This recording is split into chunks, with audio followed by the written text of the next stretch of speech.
Assalamu алейкум, сүйүктүү көрүүчүлөр, чоң суроо долбоору. Бүгүн өзгөчө позитивдүү маанай менен биз сиздерге эфирден салам айтып жатабыз. Себеп дегенде жаштык кезде эстегим келип кетти. Жаштык кезде болгон анча мынча кыялдарды бүгүн мынакей биздин көрүүчүлөрүбүздөн, биздин мекендештерибизден сурайлы деп да чечип жатабыз. Эмне деген кыял десеңиздер, баарыбыз эле отуруп кыялданганда көчөдөн барат миллион таап алсаң деп кыялдана берчүк. Анан муну алмакмын, тигини алмакмын деген сыяктуу жаш кездеги кыялдар бар. Ошонун баарын азыркы учурда чоңоюп калганда адамдарга узатып көрөлү деп атабыз. Эмне деп жооп берет болот экен? Суроо мындайча болот. Эгерде сизде миллион сом болсо, аны каяка коротмоксуз, эмне кылып коротмоксуз деп. Анан мен бүгүн аябай эле уккум келип жатат. Ошол акчаны бизнеске айлантмакмын. Менде ушундай бизнес идеялар бар болчу, же болбосо илгертен ишке ашпай жүргөн мондой кыялдарым бар болчу, ошонун баарын ишке ашырмакмын деген сыяктуу жоопторду уксам аябай эле сүйүнөм. Бирок билбейм. Менин оюмча көпчүлүк бөлүгү машина алып коймокмун, үй алып коймокмун, анан да бирдемке коротмокмун деп салабы деп коркунучтар бар да. Себеп дегенде бизде өлкөбүздө финансовый грамотность бир аз алсырайт да. Ошон үчүн анын баарын алдыда көрөбүз. Анда эмесе даяр десеңиздер, бир эле сураныч, каналга шак басыла койсоңуздар, катталып койсоңуздар эле болду. 2 секунд пауза берели, катталыңыздар. Катталдыңар, эркекче. Басып койчу. Молодец. Анда эмесе чоң суроо баштадык.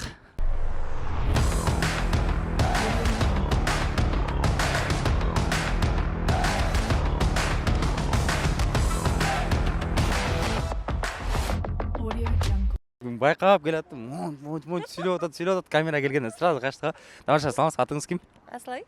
Аслай, тамашалуу суроолор болуп атат да, серьезно жооп берип коюңузчу. Миллион сом болсо каяка коротмоксуз? Миллион сом болсо мен биринчиден мамамдардын кредитин жапмакмын полностью. О, эң башкысы. Анан үй бүлөсүнө жетишпегендерге баардыгына барып кайрымдуулук кылмакмын. Анан калганын өзүмө кетирмекмин. Калганы канча? 5500 сомбу? 5500 сом, хоть 10 000 сом өзүм салонго, окуума кетирмекмин. Жакшы, эмнеде окуйсуз? Эконом факта окуйм, технико-экономический колледжде окуйм. Экономистпи болочок? Анда билеткеси, тем более финансы билеткеси, анда ошол эле акчаны жарым жылга, 1 жылга мындай көбөйтө койгонго мүмкүнчүлүк издебейт белеңиз? Если ушунчалык артып калса, издемекмин, какой-то бизнес ачмакмын, может, не знаю. Экономисттен сурап өтөлү, миллион сом бизнес ачканга жетеби? Миллион сом жетет, албетте. Ашыгы менен жетет. Ооба. Эмнеге издемекмин деп азыр ойлонуп атасыз. Силер негизи ошону Ойлонуш керек болчу. Ооба да, мындай тарс жооп бергенде эле. Короче, мен карап тургулам, мондай бизнес ачканда, мондай точкада монча миң сом салам, кайра монча миң сомду 1 жылдан кийин чыгарып алам, монча плюс менен деп. Сиз болсо жакшы Аслай, аябай дерсиз. Подружкалар дальше калчылатыр эле. Урод айтып койгула. Жарымысын жардам бермекмин.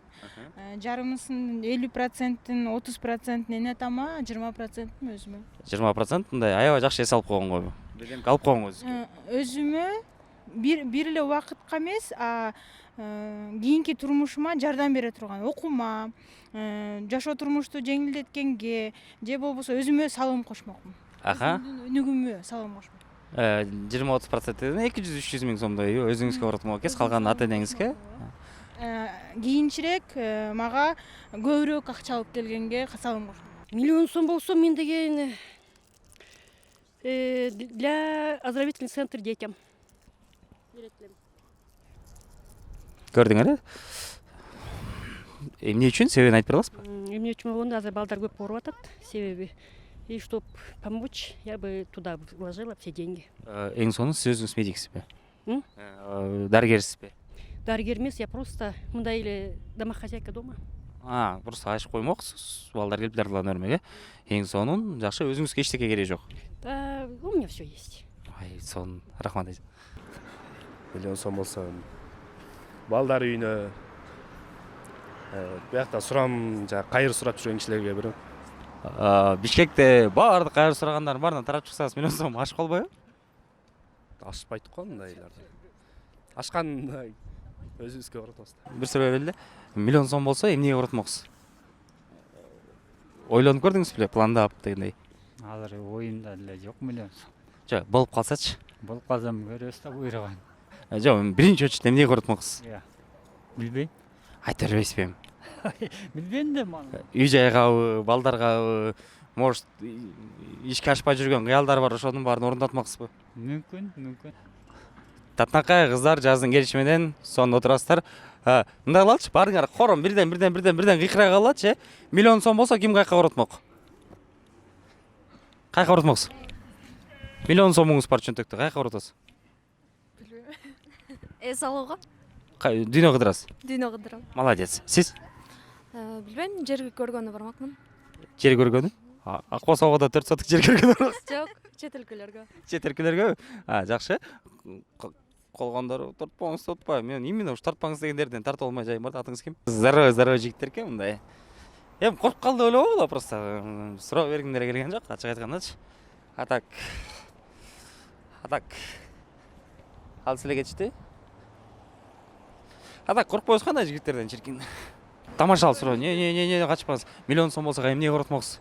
Если был бы у вас миллион. Көрдүңөр, ошон үчүн катталгыла, мен мээнетим аябай болуп, мындай чоң, эмгегим чоң, ошону балабайсыңар силер.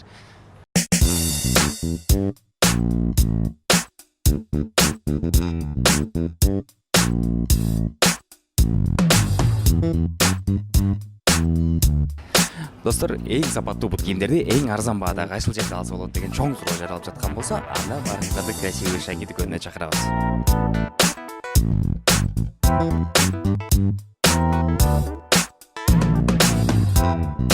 Красивый шаги дүкөнүндө соода кылуунун бир нече себептери бар. Алардын эң башкысы албетте баалар.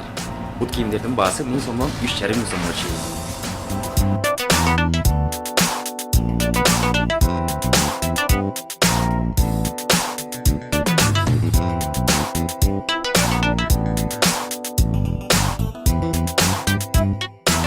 Красивый шаги дүкөнүнүн дагы бир өзгөчөлүгү бул албетте кенен ассортиментте.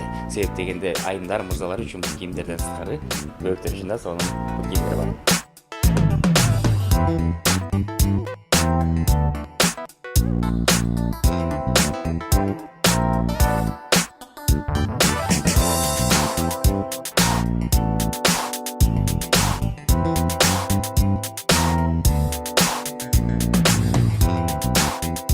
Көңүлүңүзгө жаккан бут кийимди алыш үчүн болгону гана Совет Акунбаев көчөсүндө жайгашкан ушул дүкөнгө келип алсаңыздар болот. Андан сырткары красивый шаги дүкөндөрүнүн филиалдары Аламедин базарында, Восток 5 районунда, Билинг Бакамбаева көчөлөрүнүн кесилишинде жайгашкан. Андан сырткары Бишкек шаарыбыздан бир аз алыс жашаган биздин кардарлар үчүн Сокулук базарында жана Кара Балта базарларында жайгашкан дүкөндөрүбүз бар.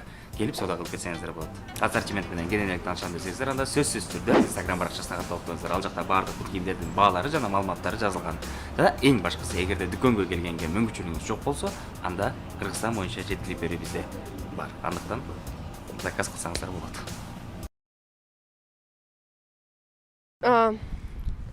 10% из этого по-любому на благотворительность. Да. А ну остальное уже решим с родителями, что можно взять, типа дом или машину. Ну, дом явно вы не купите за такие деньги, потому что у нас в Бишкеке цены бешеные.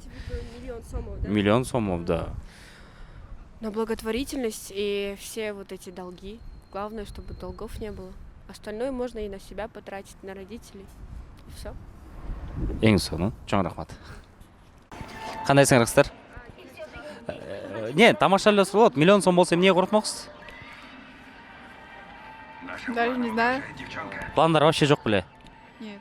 Сиздечи? Я тоже не знаю. Бизнес-проект, учеба, путешествия, не знаю, семья. Отдала бы родителям. Полностью? Да. Всю сумму? Хотя бы 990 сом берип 10 000 сом алып калыңызчы өзүңүзгө. Жок, ая албайм. Пожалуйста, алып калчы. Сизчи? Скорее всего, тоже половину родителям, половину себе на учебу. Половину на учебу, половину родителям, да? Каякта окуйсуз? Кикиси. Кикиси. Контрагыңыз 500 миңби? Нет. 300. Ошондо 15 жыл окуйн деген оюңуз барбы? Есть такое. Жакшы.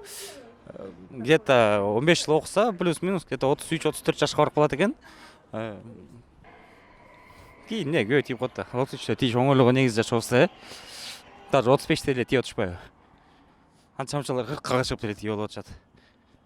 51-де деле тийгендерин көргөм, мен ачык айтайын.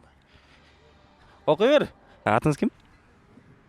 макул, мындай суроо берип калдычы дароо эле. Атын айтпай жатат, бирок миллион сом болсо эмнеге коротмоксуңар? Кыздардын оюн билишибиз керек болуп атат. Атын өзү көрмөкпүз да. Барымбы? Ооба.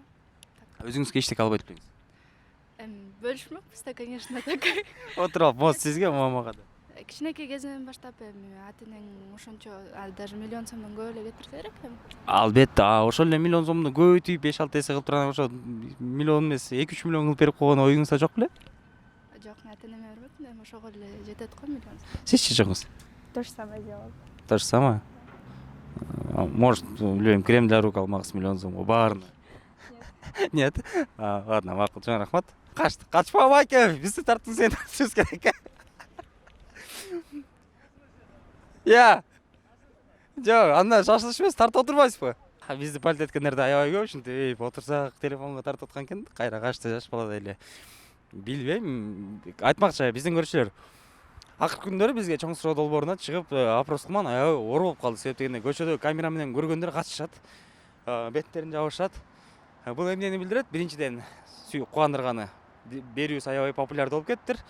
Экинчиси, өкүндүргөнү, адамдар эч качан өзүнүн оюн айтканга азырынча мындай макул эмес, коркушат камерадан.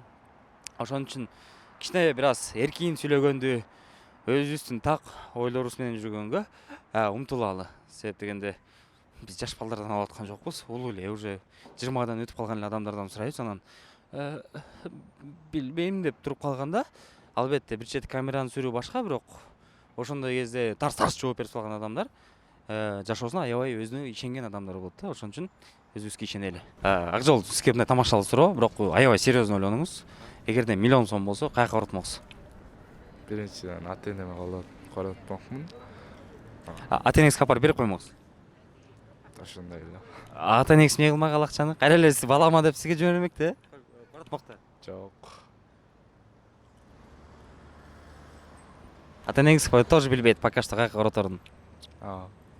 Өзүңүз окуйсуз? Окуйбуз. Бизнес ачайын деген ойлор барбы? Жок, азырынча Азыр эле анан. Мондай суроо болуп атат тамашалуу. Миллион сом болсо, каяка коротмоксуз деген. Миллион сом болсо, билбейм каяка корот. Мондай велосипедтен да бир 20-30 тап келмекмин дейсизби? Жетет го дейм. Жетет, пока. Башка бизнес ачканга ойлор барбы? Жок пока. Пока жок, пока бияк жакшы эле болуп атат. Ушул нерсени өнүктүрүштүн деле кереги жок. В принципе, велосипеддер деле көп эле экен. Мындай ушунча сумма болсо, мондай нерсе алып койсом же мондай нерсе коротуп койсом деген ойлор такыр болгон эмеспи? Жок, андай ойлор болгон эмес. Мындай деле таап алуу деле болбойт го дейм. Эмнеге болбойт эми? Санай келсең, вроде болуш аябай чоң, бирок санай келсең аябай аз эле сумма болуп калат. Даже бир чакан бизнес ачканга деле жетпейт, бирок жеткирсе болот деген ойдо. Иштеп тапсаң, акайын мен иштеп тапсаң болот эми көп эле бизнес ачып. Хорошо, антпеке сиз күнүнө канча сом табасыз? Сиз жашырбасаңыз, примерно. Примерно 1000 сом, 2000 сом табам. Мынакей достор, өзүңүздөр көргөндөй көпчүлүк биздин мекендештерибиз миллион сом болсо десе ар кандай ойлорду айтышты. Эми көпчүлүк ата энебиз көрөбүз, көпчүлүгү кайрымдуулук кылмакпыз дейт. Албетте, андай сөздөрдү угуш өтө сонун, өтө жакшы. Себеп дегенде бизде менталитет дагы эле дүйнө жүзүндө элдерден айырмаланып өзгөчө бир сонун. Анан анча мынчалары жакшы бир бизнес проекттерди ачабы, бизнес проекттерди ойлонуп койгонмун десем, жок, андайларды аябай аз кезиктик, бирок ошончо да бар экен. Эң негизгиси сонун жооптордун арасында бирөө жаман болду, бирөө жакшы болду айта албайм. Албетте сиздер өзүңүздөр үчүн да чечип койсоңуздар болот, комментарийде ылдыйда жазып. Бизде болсо чакан эле бир таануучубуз бар, 100 миңге жакын калдык. Сиздердин жардамыңыздар менен балким жетебизби? Себеп дегенде Фрунзе ТВ каналы ачылганда жарым жыл болду, жарым жылда талкка эмгектенип эле келатабыз. Ошон үчүн каналга катталып коюңуздар. Сиздерден бир өзгөчө сураныч, анан коңгуроону басып койсоңуздар сонун болот. Лайк басканды унутпай эле коюңуздар, иши кылып. Сиздер сүйөбүз, сиздер жакшы көрөбүз. Кайрадан кийинки эфирден көрүшкөнчө сак саламатта калыңыздар.